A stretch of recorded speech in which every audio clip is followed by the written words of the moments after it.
Indications that the world has lost sight of spirituality are reflected in the fashionable apothegms such as "life is short" and "love yourself." We hear them not only from celebrities on TV or the internet, but also in casual conversations.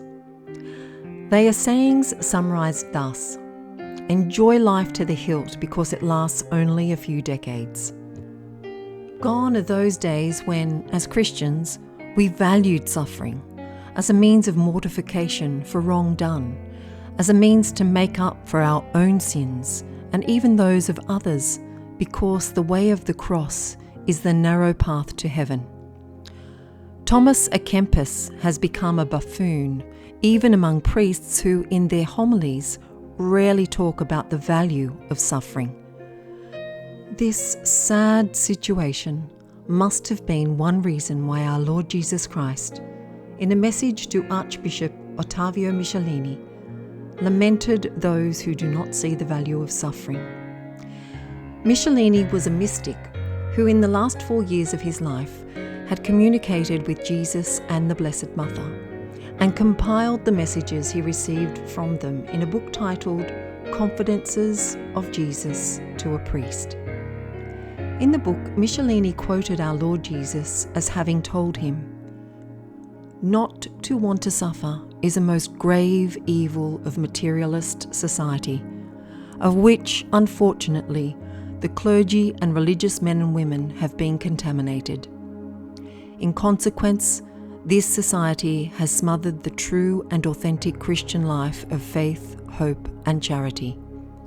This society has made souls blind, has made the salt become insipid, and it has put out many lamps that should have radiated light and do not radiate it anymore."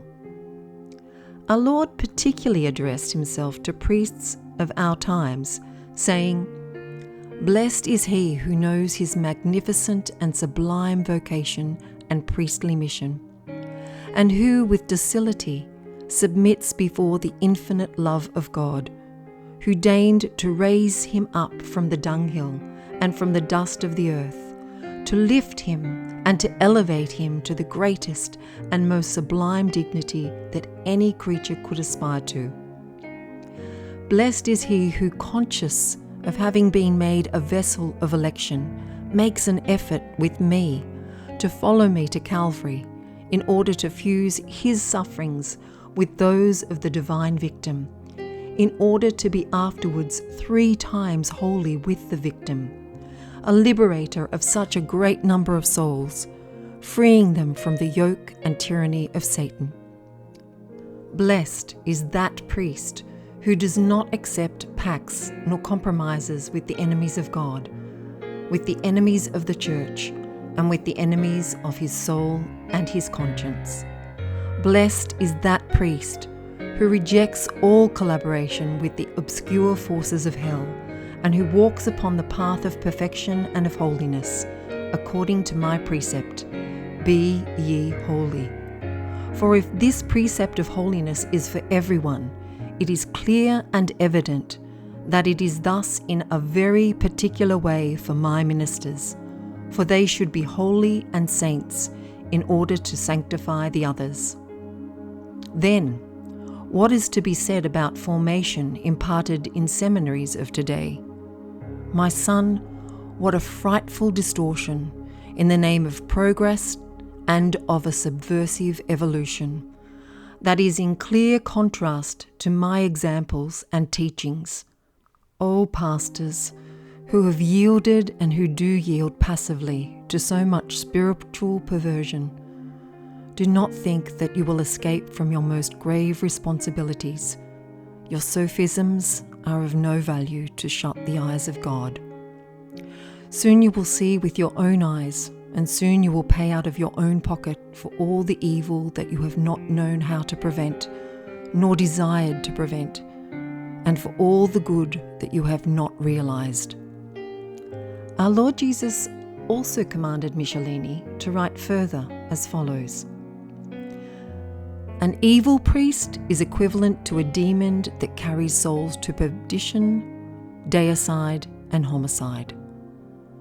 A lukewarm priest is equal to a thorny bush in dry and sterile soil. A good priest is equal to a little good. A fervent priest is equal to a flame that illumes, warms, and purifies. A holy priest is equal to many souls saved and sanctified.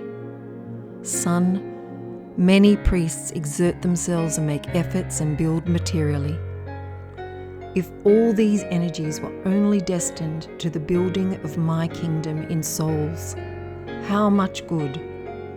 On the other hand, how these priests of mine are solicitous about their works. In reality, they are like the fig tree of which the gospel speaks. Leaves, leaves, leaves, and not even one fruit. You know that it is absurd to think of sanctifying others without being holy first. Reflect on everything I did, so that my apostles could be holy, and in everything I did and I do, so that my priests may be holy.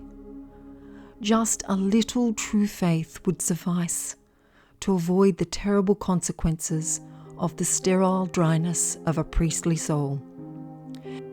This sterility is originated by the lack of faith, of hope, and of charity.